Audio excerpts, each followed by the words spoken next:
Pledge of allegiance. Pledge allegiance to the flag of the United States of America and to the republic for which it stands, one nation, under God, indivisible, with liberty and justice for all. There they are. There they are. There you go. Roll call, please. Trustee Barber. Good. Trustee South. Here. Trustee Unger.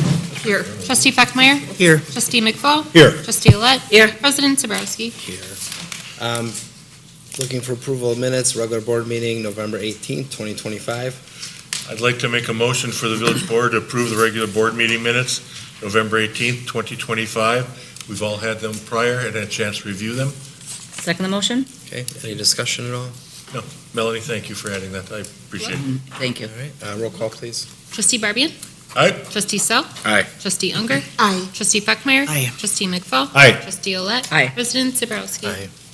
Citizens' comments, persons wishing to address the board are asked to state their name and address of legal residency for the record, and limit their comments to only one time, limit their comments to 3 minutes or 5 minutes if representing a group of persons. Citizens' comments shall be limited to a period not to exceed 30 minutes. Public comments should be addressed to the village board as a body. Any questions or comments directed to any individual trustee or staff person will be deemed out of order. Please note the village board can only discuss matters listed on the agenda. Now we are open. We're going to take that off, right? Okay. All right. They're still thinking about it. They're thinking about it. See none, I will close it. Standing committee reports, trustee Barbian. Thank you, President Zabrowski. A couple of items on for tonight. The first one is the Financial Committee's internal audit review. Bills presents for payment. This every month is rotated among village trustees to randomly pick P-card, audit, ACH, and checks to be randomly asked for with the backups. This month, trustee Feckmeyer had it. And, no, who had it? Robbie. What? I did. Oh, okay. Did you skip? I did. No, I did. Floor is yours. And I did, Next. I called Stephanie and they got me 4 or 5 of them from each our category, and everything looked really good. I had one question. She answered it for me, and again, another great job from our staff down here at the Village Hall. Any questions for Mr. McFall? Okay, thank you so much. Next month, now try to remember, trustee elect, you've got it. Next item on our Finance Committee tonight is approval of accounts payable checks. Finance Committee is moving for the village board to approve the accounts payable checks number 53730 through 63829 in the amount of $951,757.10, along with the ACH payments in the amount of $599,326.57, and the pre-card purchases for the amount of $95,864.12, for a total disbursement this month of $1,646,947.78. Second the motion? Discussion, all of us had a chance to look that over. Any 79. questions for Stephanie? I see none. I'd ask for a roll call, please. Trustee Barbian. Aye. Trustee South. Aye. Trustee Unger. Aye. Trustee Feckmeyer. Aye. Trustee McFall. Aye. Trustee Olet. Aye. President Zabrowski. Aye. Next item on Finance Committee tonight, status of accounts, October 31st, 2025. Stephanie, floor is yours. So in October, we received our final distribution of general transportation aids of $191,872. Citation revenues nearly at budget as of October, so we'll see that finish over for 2025. And then interest earnings are still doing well with the interest rate currently at 4.22%. I just also want to know from the Finance Department that 2025 property tax bills are going to be mailed this Friday, so we'll be ready to start collecting payments on Monday. Also, the village's preliminary 2025 audit is also coming up on December 15th and 16th. Are there any questions? Trustee Olet? When will they be updated on the website, the taxes? They will be Monday as well. Well, Friday, you said they're going to be mailed. So they're going to be mailed, so we're expecting, we didn't want to have questions going out on Friday, Saturday, since I'm at a conference, so Okay, so we didn't want them to have questions over the weekend. What's that? It won't be updated till next Monday? This coming Monday, yeah, so on Monday. So they'll be mailed this Friday. Hopefully people have them by Monday, will be ready for payment, and then you'll be able to view them online and pay on Monday too. Good question. Trustee Unger? Is there going to be an insert or a letter explaining what all happened? I remember reading a letter in draft form that goes along with the tax bill. Yes. Has that been done? Yes, so our village manager does draft a letter that pretty explains it pretty well. There also is another part that has all our hours for Village Hall and recycle and everything. That also explains the lottery credit, first dollar credit changes as well. Okay, great, thanks. Any other questions for Stephanie? Thank you so much. Great update. Thanks. That concludes the Finance Committee for tonight. All right, thank you. Public Works Committee, Trustee McFall. Yes, tonight we are doing a presentation and discussion on the 2026 road infrastructure program design and road closure and detours under PW 25-04. And here's our representative from Good evening. Marysville. Yeah, so thank you, Trustee McFall. So tonight, we're just kind of going over the 2026 road improvement program. So last April, the Village Board approved our 10-year street improvement program. So for year 2026, we are doing the two main arterials for the village of Southway from Broad Street to Highway 36, and also West Ramsey Avenue from Highway 36 all the way to 51st Street. If you go to the next sheet, so kind of going over the 2026 plan more in detail. As I mentioned, we're going to be rehabbing those two roads. We are also doing the Three Seasons bathroom structure near the village gazebo. We'll be doing some sidewalk replacement in the D section between Devonshire and Dorchester. And then as some alternate bids, we'll also be doing potentially the school district parking lot on the south side of Southway, just east of Broad Street, as well as potentially the north segment of South 60th Street north of West Ramsey Avenue. So kind of going into more details about the program, Southway from Broad Street to 36 will be more of a full-depth pavement replacement. We'll be doing spot replacements of the concrete improvements. We'll also be putting in that proposed sidewalk connection from basically west of Clover Lane over to Sendex. That'll be a part of this work.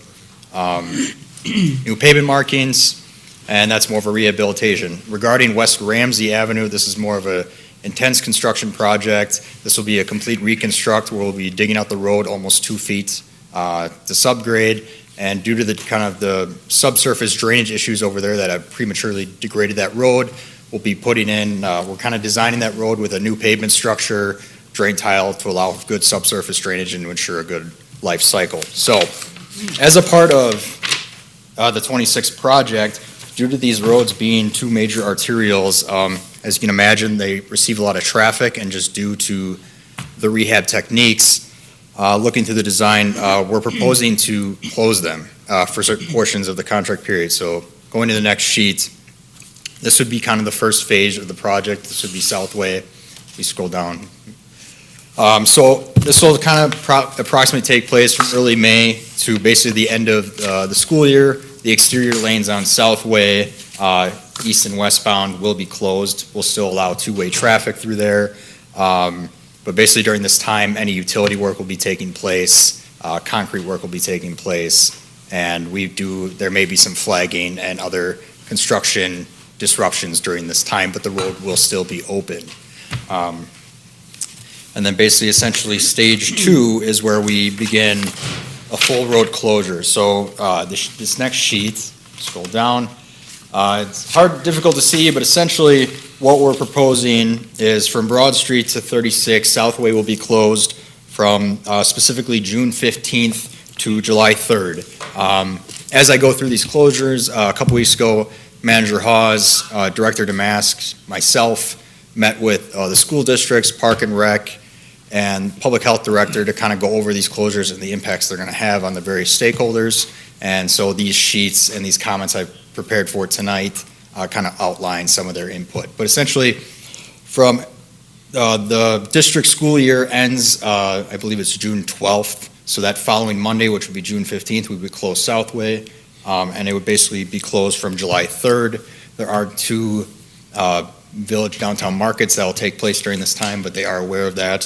So during that closure, essentially all traffic will be detoured utilizing Highway 36, Grange Avenue, and Northway, and finally Broad Street. So if you are heading northbound on 36 looking to go westbound on Southway, you will be detoured to the north and follow that detour accordingly to the downtown area.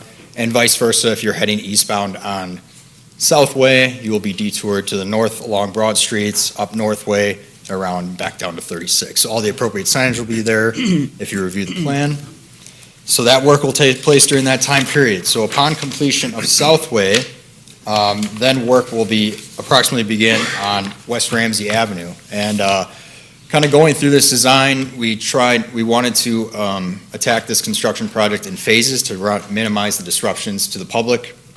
So the first phase will take place from July 3rd to essentially no later than August 28th. I can't give definitive dates at this time, but I will write the contracts and specify to the contractor that these certain milestones need to be hit, particularly for Southway and this first phase of West Ramsey Avenue. So during that time, traffic will be detoured, utilizing Highway 36, College Avenue, and South 51st Street. But this detour is more intent for any through traffic using Ramsey as an arterial. So any local traffic, in the O sections or the L sections, they can still navigate those streets.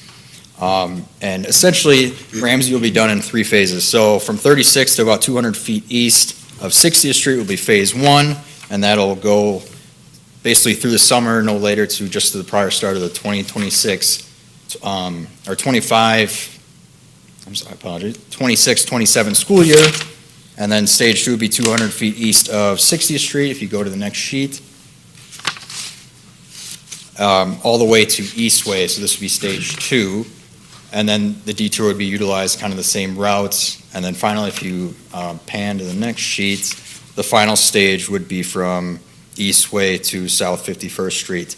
Upon completion of each phase, the road will be paved to the binder course, but not the final lifts. So at each intersection, there will be approximately 2-inch bumps. There'll be proper bump signs placed, and we do this in the event. So the final lift of surface asphalt can be paved all at once. You just get a better product taking the approach that way. So with these detours, this will probably basically last the whole summer. We're kind of proposing that Ramsey, those second two phases will be completed sometime between the start of September until mid-November. And that longer time frame basically allows, this is the scope of work for Ramsey, obviously this is a longer stretch. A reconstruction involves a lot of excavation, bringing in thousands of tons of stone, concrete work, and so forth. I wanted to make sure that we achieve a reasonable timetable for the lowest awarded contractor. But that is essentially kind of what we're proposing for the 26 project. And essentially, to further elaborate, the reason we're closing Ramsey is obviously when you're cutting the road down to subgrade of 2 feet, obviously you just can't have cars navigate that. The fact that Ramsey is an arterial road and no one lives directly on the road, it also makes it advantageous to close it. We'll get better prices. Not having to deal with the contractor not having to deal with traffic. And then regarding specifically Southway, my original intent was to keep that open during construction as it is a main arterial and it connects the downtown.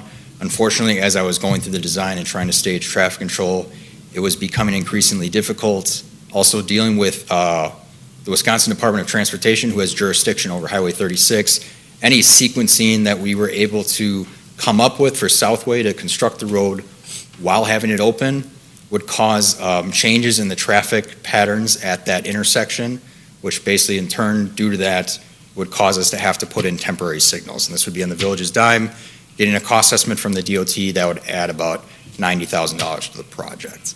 So it just, from a cost perspective, and proposing to close Southway for only 3 weeks and doing it kind of in those 2 phases, we believe that this is, the best approach that's most cost effective and kind of minimizes the disruptions to the public. So at this time, I'll take any questions you may have. Elaine?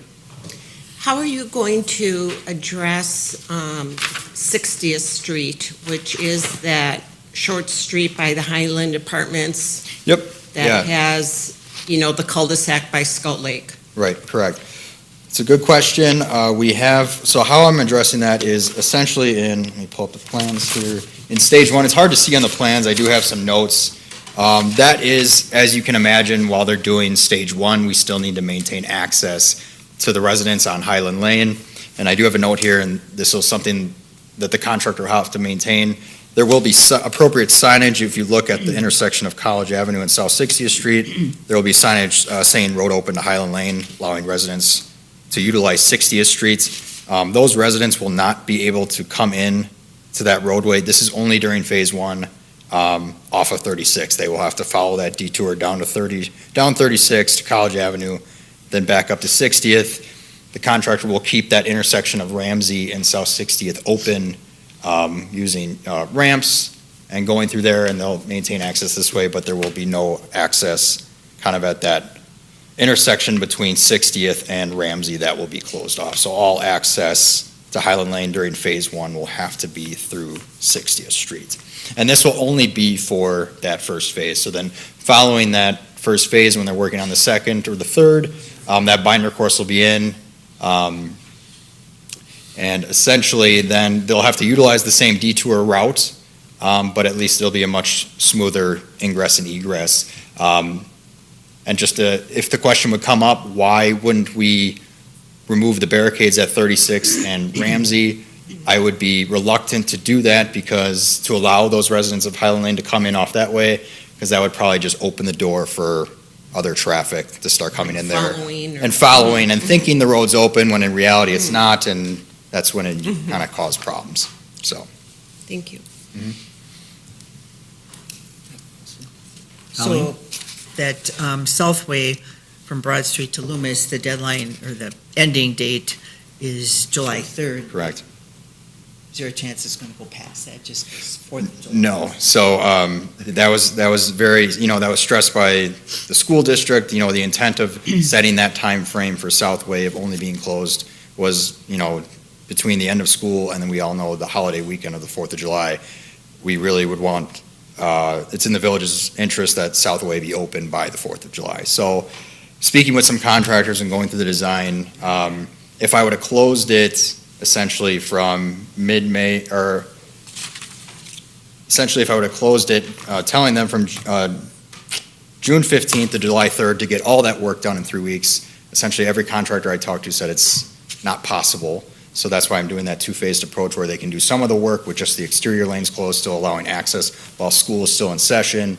As soon as school is in session, close it for those 3 weeks, get in there and complete the work. With that approach, they're confident.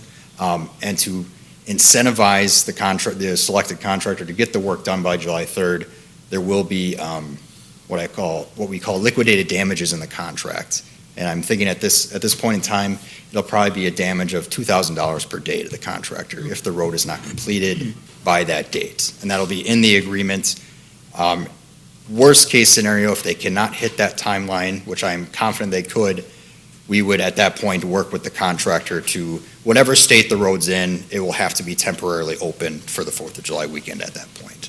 That was kind of the approach that I discussed with Director Damask. Jason? Question on the damages. I know this happened, I think it was a year or two ago, in the G section. And Correct. they were like a month or two late. Mhm. And so we were talking about damages. Did that ever end up even happening? Or I guess what happened with that? Yeah, so, unrelated, we ended up getting about $61,000 in damages from that contractor for that Okay. year due to them being late on that contract. Wow. So, Okay. I just wasn't sure if they do really get charged and if they pay and. yes, so, liquidated damages, yes, it's usually a mechanism we have in municipal contracts to, incentivize the contractor that you must complete the contract by this time, otherwise, you're not meeting the contract, Okay. so. All right, thank you. But it's not a black and white issue, it's a case-by-case basis. Anybody else? No, that was a great presentation. Yeah. Yeah, so I would just note that obviously we want to get the word out. This is going to be some fairly substantial closures. It's going to feel like a full year of inconvenience in construction. So we're gonna get out ahead as much as we can next month in our village views about the expected closures, the kind of expected timelines, and, get these plans out there and as much as possible try to get the word out. So it's gonna be, some major inconveniences, but it's obviously a major road that needs to get done very badly, so. And we will obviously send like a special letter probably to Highland Lane Apartments because it's going to really affect them a lot during that time. Is that right? Not the Village View. Yeah, that it is- sounds like special letters, Yes. just so they know which way they're supposed to go Yep. for the detour. Right. That's going to be a huge. Yeah, that is a good point, and I typically I work with Director Namask putting together some sort of construction notice prior to every year's program to residents that'll be directly impacted. I think in this year, we'll have to work with a communication effort to get that info out to the public, specifically to Highland Lane, I agree. And that was the intent of the meeting we had a couple of weeks back with the school district. After that meeting, I did send them these documents, and the school district has already relayed this stuff to the bus companies, and things are already in motion on how pieces can be shifted to accommodate this construction next year. Anyone else? Then I'll give the meeting back to Jason. All right, thank you. Thank you, great presentation. Yeah, thank you. Thank you. Thank you. Public Health, Welfare, and Safety, Trustee Sell. Nothing. All right. Any other special committee reports this evening? Health Department would like to wait till next week to update. Sounds good. Yes, Okay. I have Library and Community Alliance. I'll start with the library. Support the library this holiday season by grabbing a tag from the library's annual Giving Tree, which kicks off this Friday. The library and Friends of the Library are once again participating in Dickens of a Village this Friday. Bring your children to decorate Christmas cookies, enjoy games, story time, and a craft. And don't forget to shop the Friends of the Library used book sale. The library board officially approved the holiday closure schedule for 2026, which follows the same closure dates as previous years, so nothing's changed. On to Community Alliance. On to. Okay, this is a little longer, but it is important. So last Tuesday was the meeting, and School Resource Officer Jeremy Valai is the law enforcement sector rep for Community Alliance, and he attended the meeting. And I want to share some key takeaways for the Greendale School District. So the updates I'm going to provide do not include Martin Luther High School, which is served by Officer Fleming. So I'm only talking about Greendale schools. Officer Vlai reported that behavior and mental health have declined among students since he last served as school resource officer about 3 years ago. Vaping by students continues to be an issue, especially in the bathrooms. Students at the high school and one at the middle school have been found with and cited for having THC vapes, and they've all been the same brand called Muha or Moya. It's spelled M-U-H-A, which can be found online despite age restrictions. So their students, youth are able to purchase online.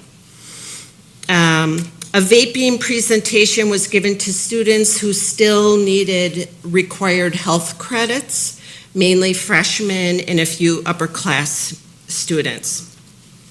Officer Valai is not currently aware of any alcohol or opiate concerns during the school day at the high school. And a presentation was given to an AP biology class with Canine Officer Voigt about drug detection through the dog's sense of smell, as well as the health and social effects of using drugs. Community Alliance committee members were very thankful that Officer Valai took the time to attend an evening meeting to share these important updates. And one more thing. Though the vaping Though the data on vaping is troubling, it's important to highlight the inspiring efforts of youth stepping up to promote wellness and peer-to-peer engagement in our community. Youth Alliance facilitated Hearts and Minds Adventure held on November 22nd at the Field Workshop. It was geared toward first through fifth graders, and it was a fun, relaxed event supporting youth mental health and wellness. Activities included crafts, conversations, relaxation and coping skills, hot cocoa, and take-home mental health tools to keep the conversations going. So even though things are, still a little iffy with the vaping concerns, there is other positive things happening in the community. So, thank you. Great, good report. All right. Any other committee reports? The PCC, we just like to mention Dickens of a Village is this Friday from 5 to 9. So all kinds of activities for, like at the library, the sleigh hayride provided by J&J, the hot mulled wine, all kinds of outdoor food and beverage sales by the restaurants and by some other vendors we have coming in. So the Hose Tower is going to have tons of music all night long, music by the Elna Room, music by the, now we call it Ricardo's Fountain, because Elder's Fountain is confusing with the Elna Room, and music by the Clock Tower. So all kinds of things going on. It's kick off the shopping for Christmas. Awesome, thank you. I'm excited for it. All right, no old business tonight. Moving on to new business. Item A, BOT 25-124, discussion and necessary action for extension of premise application from Greendale's Panther Pub for the Dickens of a Village event. They just want to do, excuse me, an extension on the south side of their entrance, and then right in the front entrance of their building for Dickens. Trustee Barbian? I'd like to make a motion for the village board to approve Greendale Panthers Pub extension of premises application for the Dickens of a Village event. Second the motion? Any other discussion? I see none. Do we know what they're serving, or is it just alcohol drinks? Or? There's just alcohol drinks. Yeah, I don't know if they mentioned anything to Colleen No. specifically. but- Okay, roll call, please. Trustee Barbian? Aye. Trustee Sell? Aye. Trustee Unger? Aye. Trustee Feckmeyer? Aye. Trustee McFell? Aye. Trustee Alette? Aye. President Zabrowski? Aye, thank you. Item B, BOT 25-125, presentation of the draft Southridge Area Master Plan.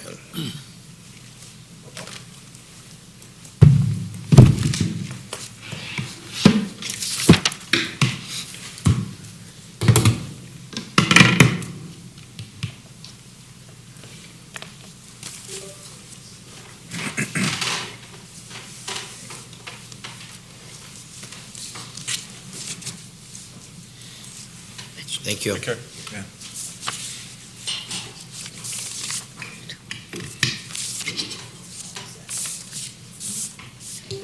Could be.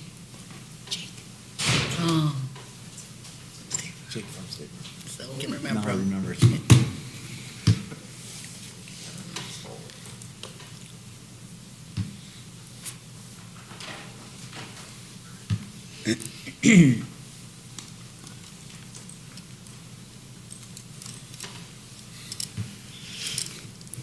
Ready? Good evening, Good evening. President and members of the board. Since the last time we presented in front of you, we received some really great feedback.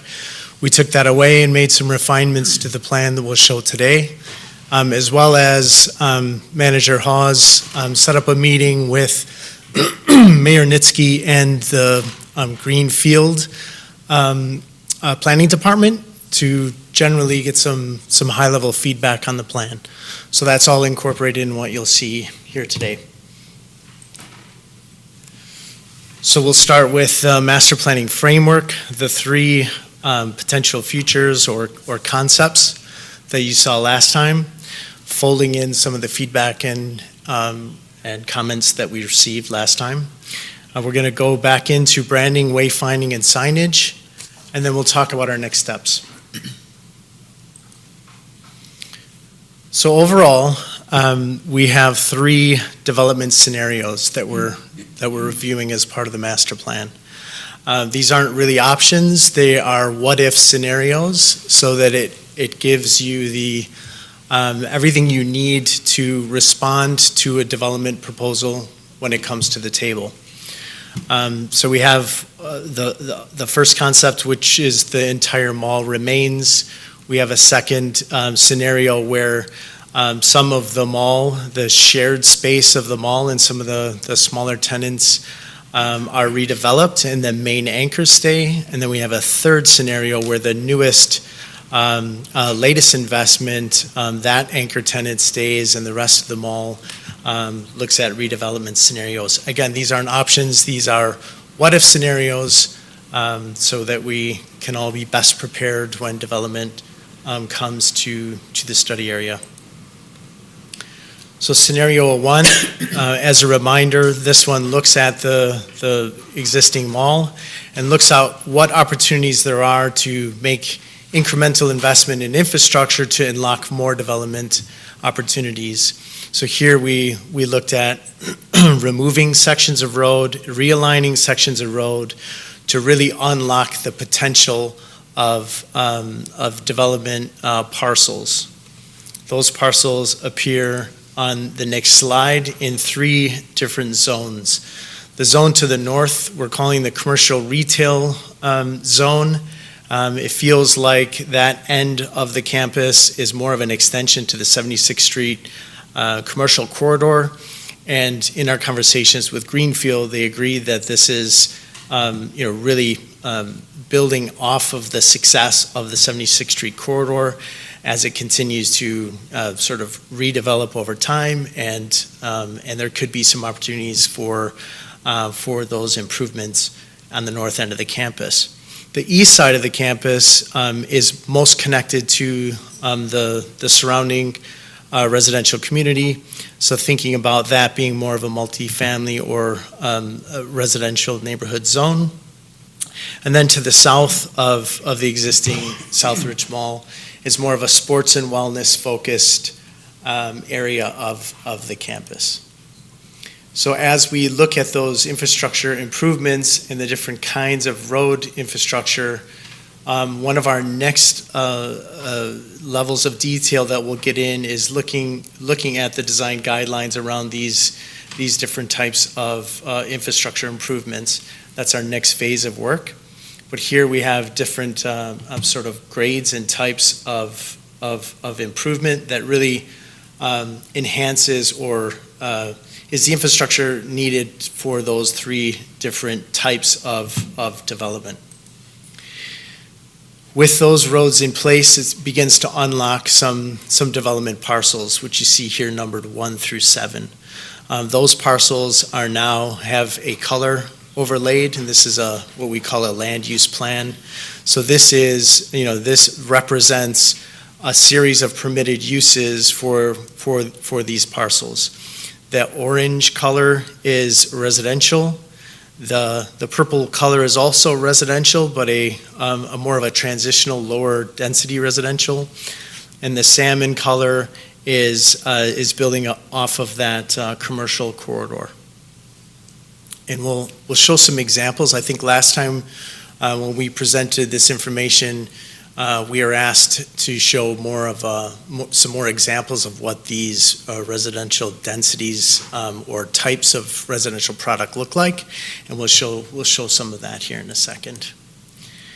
So looking at the second scenario, this scenario looks at removal or redevelopment of some of the existing mall, and what opportunities that lends to create a destination for the campus development. So here's where we start to introduce a market loop and a destinational market street, and most importantly, the active lifestyle plaza. This is a gathering space that really will attract or looks at attracting a lot of development potential around it. So with that plaza in place, we can start to imagine parcels L9, L8, L10, and L11 being really vibrant places around a destinational plaza. And you can see a lot of these kinds of development occur in other master plans across the state, across the region, some we've worked on, that really, with that plaza and activated space in place, it really starts to attract a different quality of development. So let's zoom in and have a look at what that plaza could offer the development. So here on the left-hand side of the screen, you see the Barrett Lowe development. On the right-hand side of the screen is the existing J.C. Penney anchor tenant, the TJ Maxx, Dick's Sporting Goods to the north, and to the south would be the Macy's tenant. Around that activated plaza, you start to see these connection points. So the Market Street connection, as well as pedestrian connections to the residential neighborhood to the east.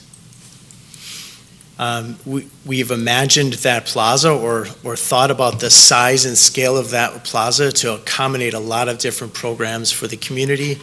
And thinking about its active lifestyle, what we heard from tenants, we heard from the community, was this idea of having some active sports-focused programs or operators would be a great benefit to the redevelopment of the property.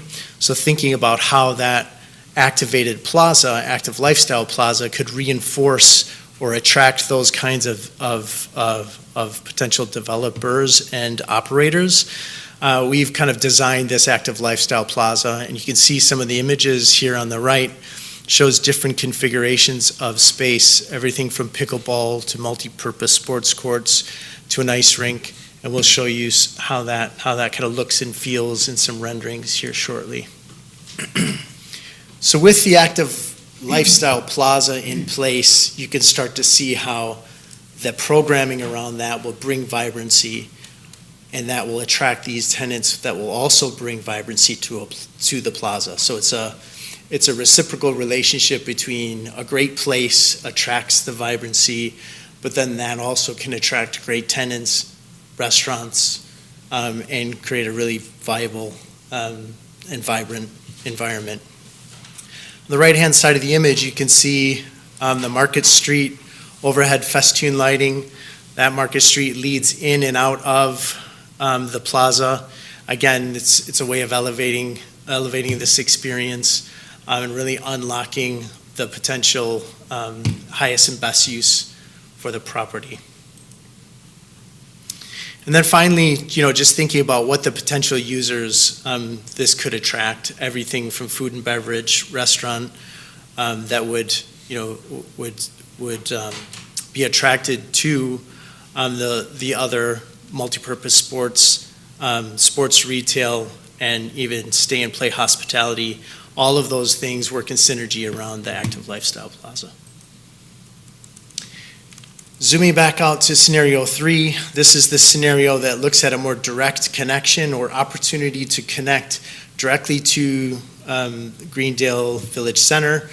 This would require the redevelopment of the Macy's parcel, or Macy's to be part of this development. And that could create a much more deliberate direct connection. We heard everything from, thinking about a multimodal ability to have a bus line or a tram that could connect downtown Greendale to the redeveloped Southridge.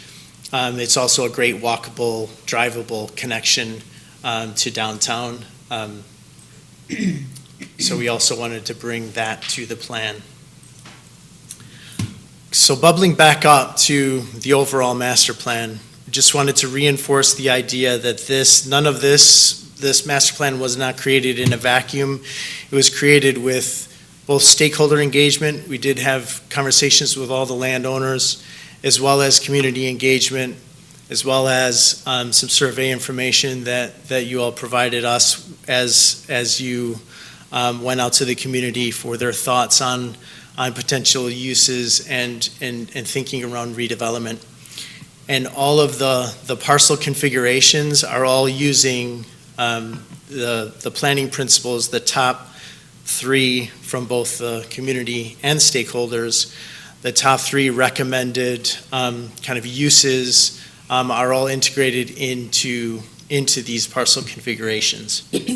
So with that in mind, let's have a look at what we mean when we're showing these colors and give a glimpse of the kinds of development under consideration.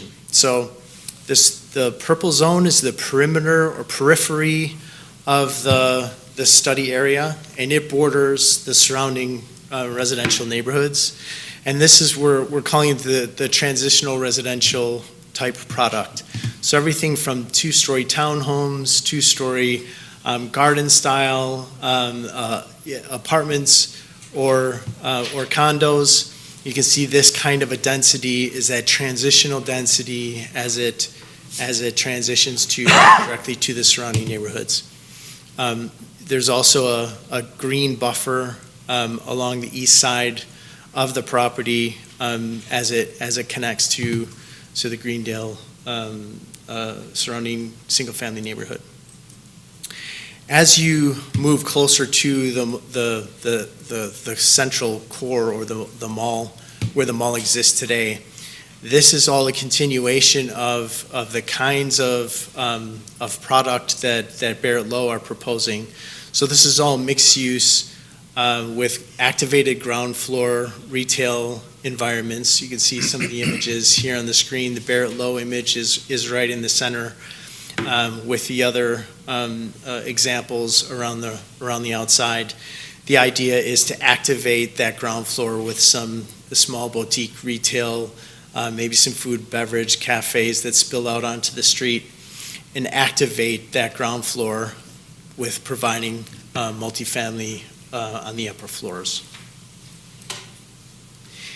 Finally, and you can see this is really the bulk of the development zones, and here's where we list a series of potential development that we feel is in communication or conversation with the landowners and community, that these would all be sort of development that we would like to see in the redevelopment of the mall property.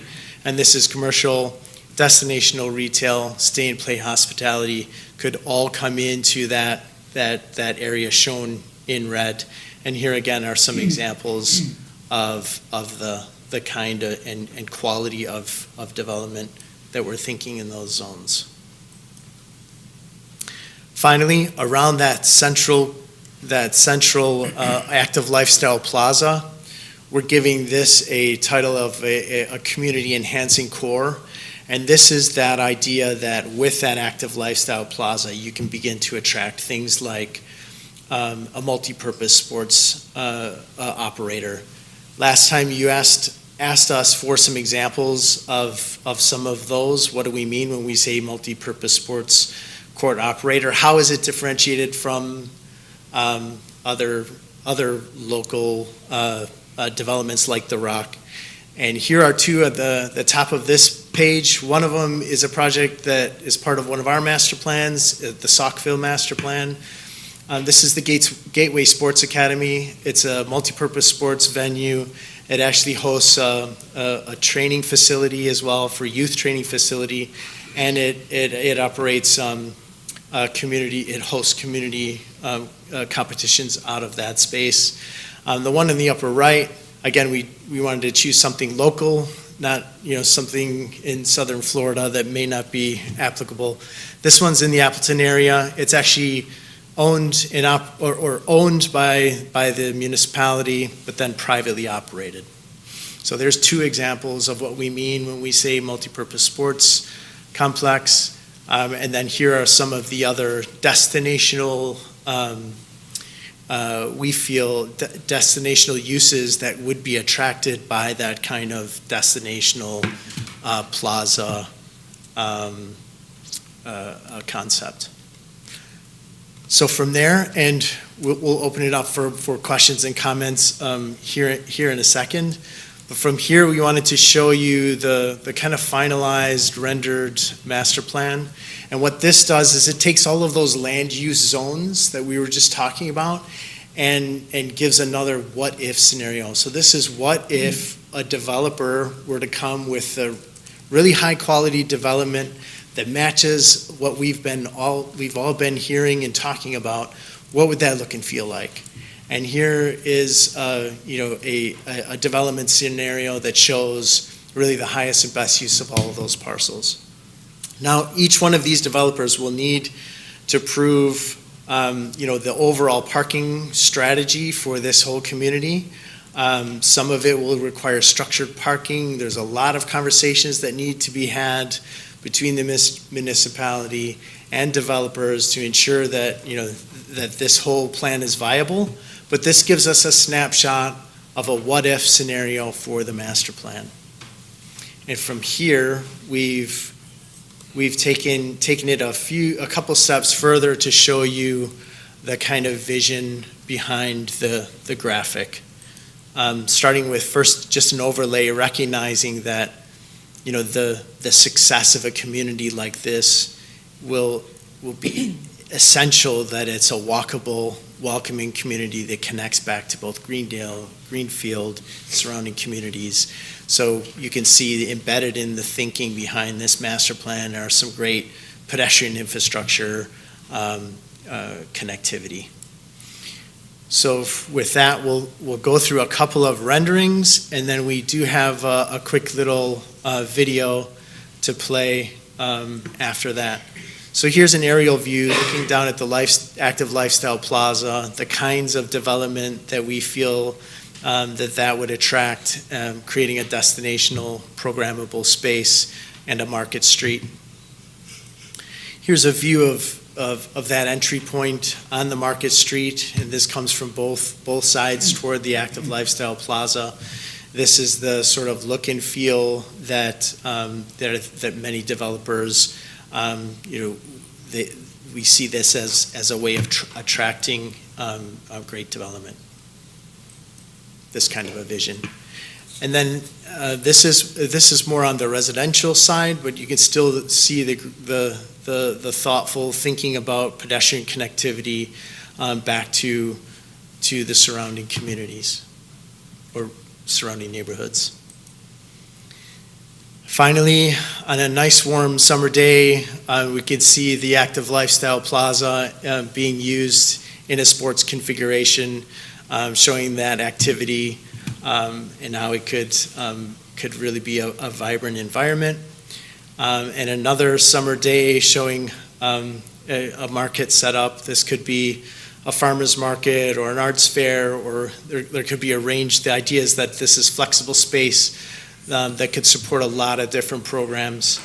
I know it's hard for us to imagine this warm summer day, so we've created one other rendering that's more suitable for the season we're in right now. And here it is in a ice skating configuration, a winter scene, the Christmas tree. So with that, we're going to run the video, and then we're going to get into the brand update.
An abrupt stop.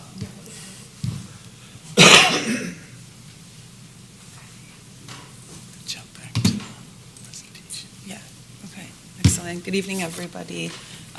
We're excited to continue this brand journey with you. As you know, we began with two initial concepts, two initial ideas, and through the community engagement session, we chose social innovation. And then after hearing your feedback from the last presentation, we kind of took a step back and revisited the naming direction. So tonight, we're excited to share two new naming concepts that grew out of that process to hopefully move forward with a direction that you're all happy with. So in our brand process, we are currently orbiting around this concept ideation section, and we're hopefully going to land on a direction to move forward with. We came back to the voices that we heard in the community engagement sessions and the feedback received at the last board meeting, and then conversations with the steering committee, and those kind of helped form the basis for the two concepts that we're going to share tonight. We did present last time we were here the Green Loop, and while it captured some of the ideas that we were exploring, your feedback really helped us recognize that it wasn't quite the right fit. So tonight's options are a direct response to that, something that is more connected to the community, more elevated, and something that feels like a gathering place. So our first concept is Greens Collective. So I'd like to remind everybody that these are not final logo concepts, they're just initial logo concepts. Whatever direction we choose, we'll take these and kind of further refine them. So this name pulls directly from Greendale and Greenfield and kind of honors the garden community roots that make this area unique. The word collective adds I'm sorry about that, here we go. Collective kind of adds a sense of energy, suggesting a vibrant hub where people, experiences, and uses can come together. It feels communal, active, and welcoming. We've also added a leaf as a built-in cue for growth and kind of a playful nod to Greendale's garden community heritage. So like last time, these are some concepts where you can see how the brand can really translate into the physical environment. You'll notice it kind of carries the sense of warmth and togetherness while still feeling contemporary and adaptable. Our second option concept is Mint 76. So this name has a few layers of meaning, not only the mint plant or green colored mint, but also an elevated freshness and that green forward essence. It's still tied to the garden community heritage, but with a more crisp and modern feel.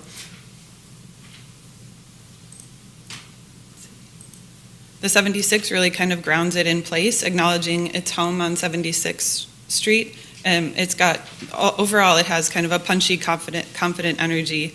We also rounded the corners on the icon stamp, kind of as a nod to the organic nature of the development and giving it a nice juxtaposition to a more sharp and contemporary typeface of the Mint 76. Again, in these mock-ups, you can kind of see how it translates physically. The identity feels clean and fresh and future-leaning while still being welcoming. I wanted to just pop these two up on the screen side by side to provide an opportunity to see them together. Again, these logos aren't final. They're kind of meant to get us to select a direction, and then we can refine and expand this into a full brand identity. So looking forward to hearing your thoughts on that. I'll kind of pass it back over to Eric to talk through next steps, but on the brand side, the next steps would be to kind of finalize that logo, create the brand and style guide document, and then begin working on signage and wayfinding.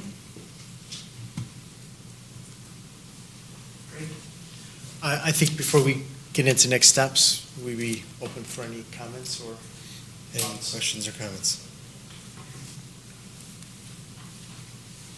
Trustee Unger. I like the two new branding ideas. I like them both a lot better than the previous one. I'm more partial to Greens Collective, but either of them I think is really, really good. Good improvement. Thank you. Could we just talk a little bit about how that branding is going to be used? So obviously, this isn't a proposal to rename Southridge Mall. So as the mall is flourishing in existence, there would be sort of an overarching branding, right? That would be sort of maybe on the wayfinding signs that, you know, Southridge Mall or the other tenants would be, kind of underneath this area sort of branding. Can you talk a little bit about that? Yeah, it would act as kind of an umbrella for the entire development. So it could be J.C. Penney at Greens Collective or Sports Complex X at Mint 76. So they are kind of really, it's providing an opportunity for a destinational experience, and that translates through some of the wayfinding and signage, like you mentioned. It kind of can go down to hosting a website that maybe has that as the umbrella, and then all of the businesses are part of that as well. Trustee Lott? So is Southridge at the table at these discussions? I mean, how do they feel about that? We haven't discussed with Southridge yet. We when we met with the community, we kind of decided that the name Southridge didn't necessarily want to be part of the new revamp. Just wonder how they'd feel about that, Well, Really, I mean, they'd have to have a voice. yeah, and we've, they've been invited to the stakeholder meetings. They haven't participated. I think right now they're in transition a bit. I Right. mean, they're still in the foreclosure, so I don't know if there's anybody at the table that's really concerned or thinking as maybe long-term as we are right now. But there was a sheriff's sale scheduled this month, and then a judge postponed that to next June. So, it could be sold sometime between now and then. But yeah, I think getting to their point, we really heard community members wanting to kind of turn the page on a new identity. And so this is obviously a way to do that. Yeah, I like both the new branding concepts too. Kind of like the Mint one, but I like the other one too. I like them both also, but I'm also having a really hard time with not having Emerald. Right, me too. I Yeah. literally, because that was said to us like a year ago. I don't even know, like so long ago. And so I fell in love with that. So it's hard to get off of that. So. Understood. Yeah, we did connect with Barrett Lowe and just kind of had mentioned that this was on the table, and they were pretty adverse to it because of the relation with Emerald Row in Oak Creek. And Emerald Row and Oak Creek, is that just a set of apartment buildings or is it the whole area? It's apartment buildings. It's two sets of apartment buildings. Okay. Mhm. Couldn't they just rename the apartment buildings? I can ask. This is a bigger development. Right. I mean, we'll still talk about all this. Yeah. Right? Yeah. Okay. What's the, sorry. Trustee Fickner. I like both of them too, but it has to be something that sticks in Catchy. your head, because like whatever the mall is in Brookfield, I can never remember the name of it.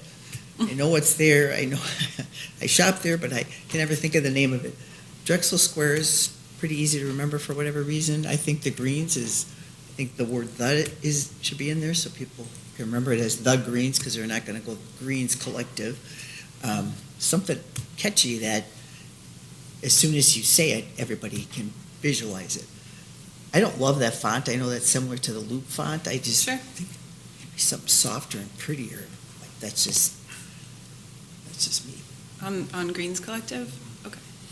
Yeah, I think the nice thing is that each of these options, they're not so abstract that you're like, where would that be? I mean, Greens, ties to Greenfield, Greendale, Mint 76 ties to 76, so at least it's not some name that's completely out there that has no tie Right. to the area.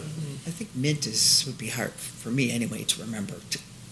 Mint really seems more like food and cooking to me than shopping and And it reminds me of money.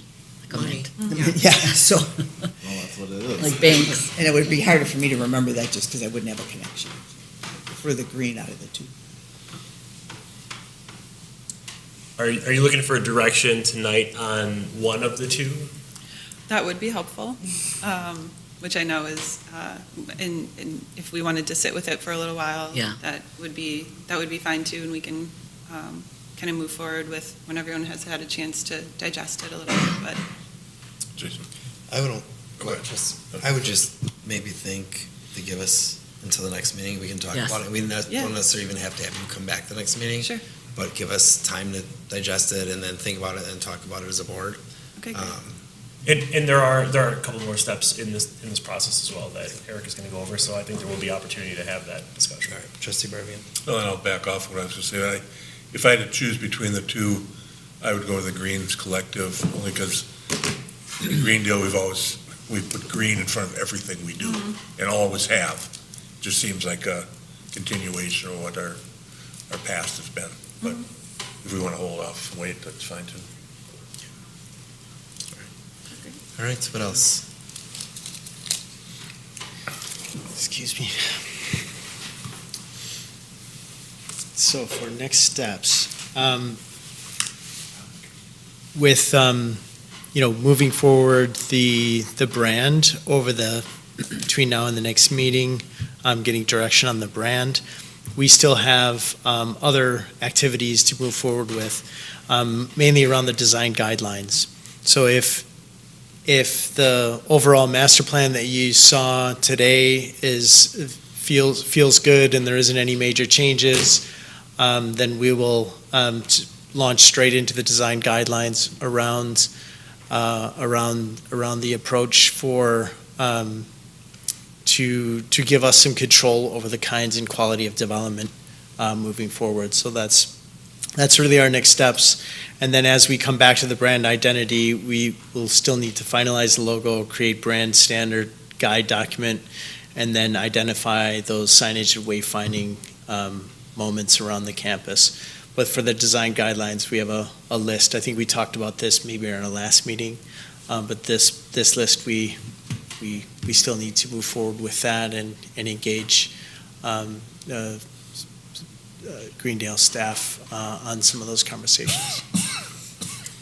And so the planning commission will need to get involved, I guess, both in the master plan itself and in the design guidelines. And so I think, and we can talk offline about those exact next steps and dates, but we're coming, like the next plan commission meeting will be January 7th, I believe. Okay. And so we could, depending on where we're at, we could target that date as presenting at least initially those items to the plan commission. So there is a formal process for the plan commission and village board to adopt these things. Great. Yeah, we can start to work toward that meeting as our next step. Trustee Unger. I have just a quick question and a comment. You showed images of the residential, and what my question was, prior to seeing this, what is mid-density residential? What is meant by mid-density? How close the units are together? How many people live in them? What does that mean? Yeah, mid-density is, it really comes around to what you're allowed to build, essentially. So mid-density doesn't get into a high-rise sort of level of construction where you need to build out of concrete and steel. So mid-density, you can keep your construction costs low and still build enough density to make the development deals pencil out. Okay. And then my other question was, just to clarify, there are no plans in this to have a road connecting from this campus to the homes at 68th Street. You're just talking about a pedestrian walkway, correct? Correct. Yeah. Yep. There's no road connections Okay. through to the neighboring communities to the east. And I know the neighbors were concerned about even a pedestrian connection, because right now you're connecting to retail, so you're having maybe people who are at the retail that could just, open invitation right into their neighborhood if they don't live there. But what we've been talking about is, in time, as that develops as more of a residential area, less of a mall retail that's at least immediately next to that neighborhood, that it would be maybe more conducive then at that point to have more of a connectivity. So we have been trying to be sensitive to those concerns of that neighborhood next to it. I happen to work with someone whose father lives in that neighborhood, or he grew up in that neighborhood, and his dad was part of the planning of Southridge in ensuring that a road would not connect. So, and I think that family still lives there. So I think there is, I mean, there was concern back in the 70s, and I think there's concern now. Yeah, there's no road on it. No roads. Okay, thank you. Trustee Olet. Okay, two things. So it's kind of hard to tell from the pictures, like what was what. So were there homes in a subdivision like where the Sears Auto Body is? I mean, was that, when you talked to Greenfield, was that their intent, or what did they say about anything of this? Yeah, so we talked about how to the north of Edgerton, there's some inline retail that, you know, with investment in the Southridge redevelopment, that investment will hopefully spur some additional investment to the north of Edgerton. And the feeling in the call, and you might please weigh in if you heard something else, was that having an extension of that inline retail frontage with the outlot would just be a great synergy, you know, as this development, you know, it's the rising tide raises all boats, right? So as the development and investment comes, that will raise the quality of tenants and retail environment going north into Greenfield. So more commercial in that area? Yep. So where was the subdivision then? The subdivision, it's all sort of on the east and south. Okay. This is all the residential. Kind of by Greenbelt, like by Penny's? Yep. Mm-hmm. Right, so I didn't know if that was actually, you know, the subdivision that's there right now, right there? It's all through here. Okay, so then that's new. That's the existing green belt. Oh, okay. And then right to the right of it is where the subdivision is now, right? Correct, these are all the existing single-family Yeah, okay. homes. Trustee Fickmeyer. So that plaza. Yep. Who would own that? Who would maintain that? Who would run that? Is that something that a developer would want to do, or is that something that would fall back on Greendale? I think, you know, those would be some of the next conversations that you would want to have with both the landowners and potential developers and operators. You know, it feels, there's different ways that can be managed in different ownership models, but that's the next layer. Okay. I could speculate, but until those, you know, those developers are at the table, Are there other scenarios, real scenarios? yeah, I mean, there are plazas that are publicly owned and programmed and operated, and, you know, that's sort of part of attracting the quality of development around that plaza. There are other spaces that, you know, that are kind of a housing association would be created, so they would all participate in the ownership and maintenance of it. So there are different models. All right, any other questions on this or comments? That's a nice presentation. Thank you. All right, thank you so much for everything you guys have done, really appreciate it. Thanks. Thank you. All right, last item, CBOT 25-126, discussion regarding village manager's fourth quarter goals and objectives. All right, I guess I provided the board with my updated quarterly goals. Just had a couple in particular I was going to highlight, and then open to questions, comments, anything else on that report. Just going to highlight, in terms of our branding project, village branding that we completed this year, we did update the wayfinding signs that are around the village, and we are working on a phased plan to update the village entrance signs. And so we have a design on the wood signs, and then Rod is able to knock out a couple of those each winter on his own time, or not in his own time, on his work, away from other stuff, at work. But so he's made the wooden signs in the past, so so we're looking at, you know, possibly one village entrance sign and one park sign a winter. And So we have some designs for the parks and the entrance signs I can share with the board that kind of go along with the updated branding. And then kind of aside from this, we've had some discussions about like the Daffodil Park signage in particular and doing something in honor of the Ryman family. We looked at kind of an archway concept that'd be similar to like on Northway. You know, unfortunately, that comes with a major cost, and those who knew Roy, would say that he'd be concerned about that being a taxpayer cost.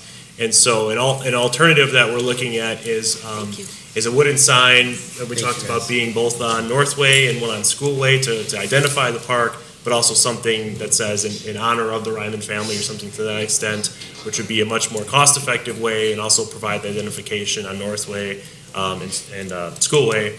And then having some information about like where the park got its name or some of the background about Roy or the Rymans, either on the existing like information board that we have out there or maybe a new plaque. But just trying to think of some alternative ways to, that nice archway sign would be great, but even the cheaper option was going to be like $60,000. And so so I'll share the draft designs with the board, and open to want to know your thoughts on that. But yeah, it would be over the course of probably several years then that Rod would be able to knock out those wooden signs. And how many entrance signs were there in total? Was it like 6 of them? Seven of the wooden welcome to Greendale signs at the exteriors of the village.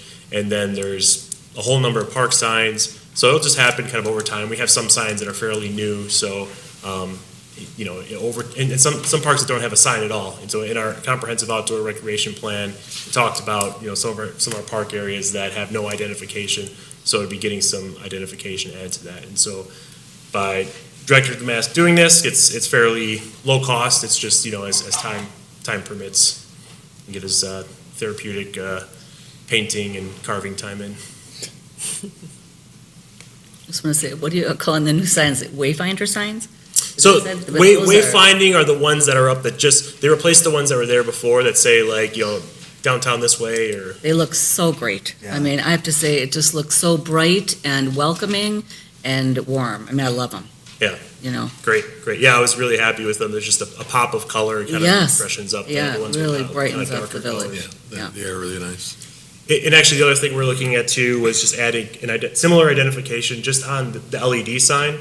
Okay. So the LED sign, for somebody who may not be familiar with it, it's like, who owns the sign and what, obviously you see what's on it, community information, but just some branding kind of on it, around it, Village of Greendale and something like that to kind of show you this is a village, community sign and. That's a good idea. Yeah, Here's where you looks are. really good. That's a really good idea. So yeah, again, I'll share the designs on those things, but seems to be coming along. One other thing I was going to highlight was just kind of in general working on strategies for sustaining financial health. We are in the midst of exploring, studying, consolidating fire departments. The board approved the MOU, I would say a couple months back now. But we've just had a meeting today. We have a work group that's been meeting every other week with Greenfield. We had a meeting today with our financial staff, just kind of getting our arms around what our current costs are. So all current costs, all our current revenues, everything kind of associated with our fire department services, and things seem to be moving pretty smoothly. So I'm hoping in January or perhaps early February, being able to bring a cost projection report to the board that outlines the projected costs of what that organization would look like, and getting your feedback and getting an idea, how things are looking as far as moving forward. We would be looking to target March 30th is a deadline for the innovation grant. So it doesn't mean you have to have everything kind of locked in or anything, but at least saying, having an application that says, here's what our consolidation costs would be, here's what we project new costs would be, and it's a fairly simple process, but then you'd be eligible for a grant equal to 25% of your pre-consolidation costs. So our net costs I would say it's based on gross costs. Our gross costs on having fire department services are about $3.5 million. So up to 5 years, we could receive a grant amount of equal to 25% of that. So considerable funding available that the state has, and at this point, there's not a whole lot of projects like this moving forward to try to apply for these grants. So we're trying to jump on it to be, obviously the grant is not the only reason to do it. There's got to be long-term, cost savings, which is what we're anticipating, especially in terms of capital equipment. But we've been studying this now for, a few months more in depth, and so far it seems like a real opportunity. And then as another project we're exploring is IT with Hales Corners. So Hales Corners has one full-time IT person. We have one full-time IT person plus a director that we share with the school district.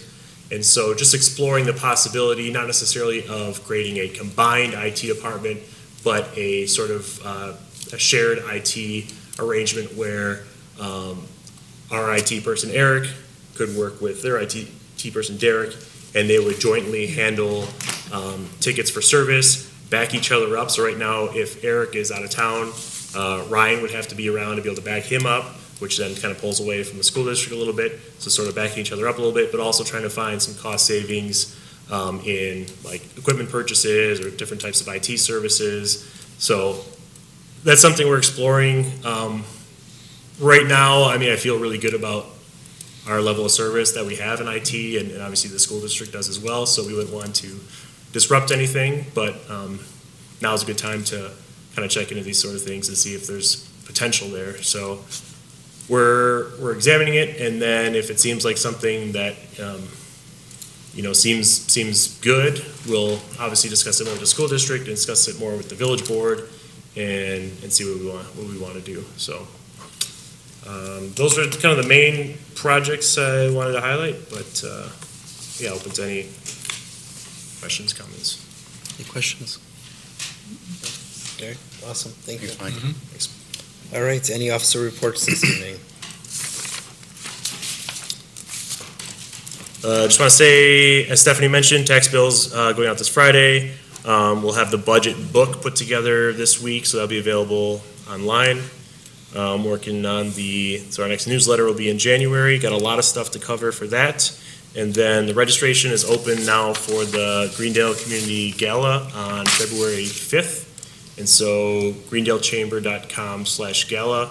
We'll start more publicly getting that information out, but that's actually, it's a joint event kind of led by the Chamber of Commerce. The village also participates by having our volunteer awards. The Greendale Education Foundation has a role in it as well. So it's the second annual event, and anyone from the public is welcome to attend. Awesome. Encouraged to attend. Encouraged. Yes. Quick question about the next newsletter. You're covering the community survey results, right? Yes.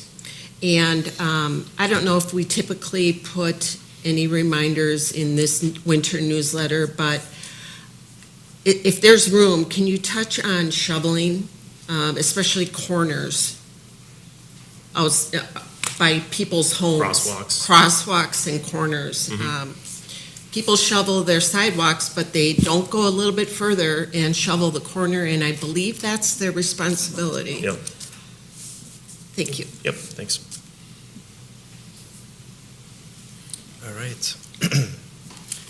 Citizens' comments, persons wishing to address the board are asked to state their name and address of legal residency for the record and limit their comments to only one time, limit their comments to 3 minutes or 5 minutes if representing a group of persons. Citizens' comments shall be limited to a period not to exceed 15 minutes.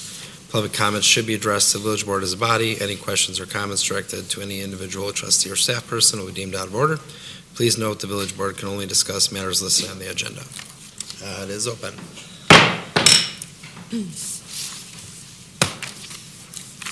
Good evening, Kathleen Vincent, 6803 West Grange Avenue. A couple things I am following the meeting tonight is very interesting. I want to thank the village for the frontage road that they did right off of Grange Avenue. I didn't realize how bad that road was until you guys redid it. I heard other people complained about it, and I just got used to it because I come in that one spot. But I know the road situation in Greendale is a constant battle. I want to thank you as the liaison from the Greendale School Board and let you know that we did talk about this whole Southway thing last night at our meeting. Really appreciate the relationship we have with the village and the fact that we try to combine our resources and look for the best value. So it sounds like hopefully there might be an opportunity for us to get Brinkman Field parking lot done in this round. And I know that's the church across the street uses it. It would be nice if we could get that going. So I just want to thank you for that.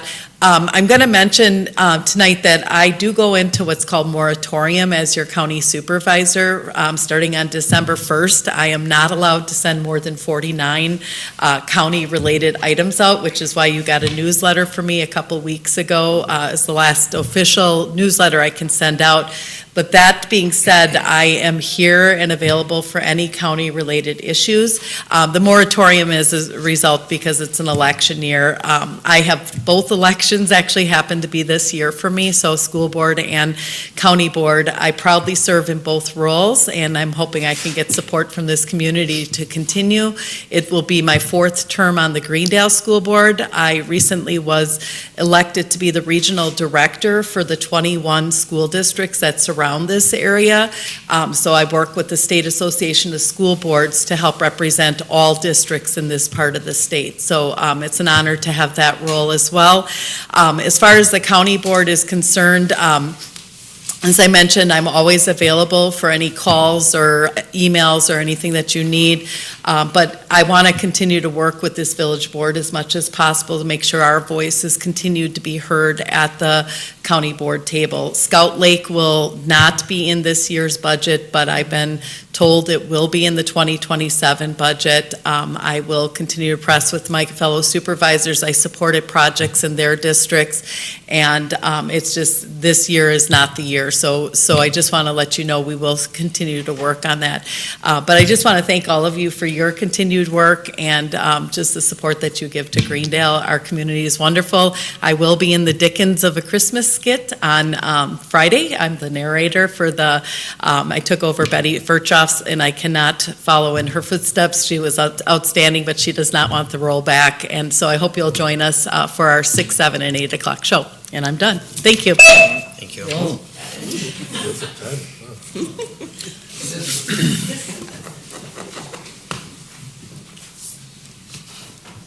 Cursing all day. Yeah, the type of nobody ever had it before.